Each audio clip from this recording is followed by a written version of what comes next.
வணக்கம் நண்பர்களே. இன்று நாம் பார்க்கக்கூடிய தலைப்பு புதனும் அறிவும். பொதுவாகவே புதன் அப்படின்னு சொல்லி பார்த்தோம்னா நம்ம கணிக்கக்கூடிய ஒரு தன்மை, கணிதத்திறன், நுண்ணறிவு, சொல்லப்போனால் ஒருத்தருடைய கலரில் புதன் ஆளுமை இருந்ததுன்னா ஒரு மாநிறமான ஒரு தோற்றம் இருக்கும். அதே மாதிரி ப்ரெசன்ஸ் ஆஃப் மைண்டு இதெல்லாம் குறிக்கிறவர் யார் அப்படின்னு பார்த்தீங்கன்னா புதன்.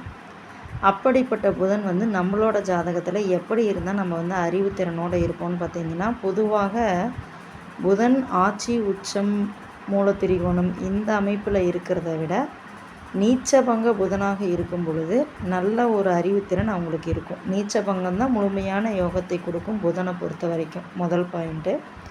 ரெண்டாவது, தனுசு வீட்டிலிருந்து புதன் மிதுன வீட்டை பார்த்துச்சு அப்படின்னா அவங்களுக்கு பணம் சம்பாதிக்கிறதுல நல்ல அறிவு இருக்குங்க.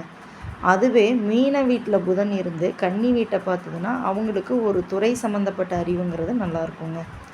புதன் அப்படிங்கிறவர் எப்பொழுதுமே கற்றுக்கொள்ள ஆர்வம் உடையவர்.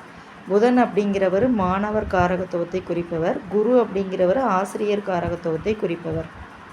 அந்த வகையில் புதன் ஆட்சி, உச்சம், மூல, திரிகோணம் அப்படிங்கிறத விட நான் மேற்சொன்ன அமைப்புகளில் இருக்கும் பொழுது அவர்களுக்கு துறை சார்ந்த அறிவோ, தனம் சார்ந்த அறிவோ, ஒரு முடிவெடுத்தல் சார்ந்த அறிவோ சிறப்பாக வேலை செய்யும்.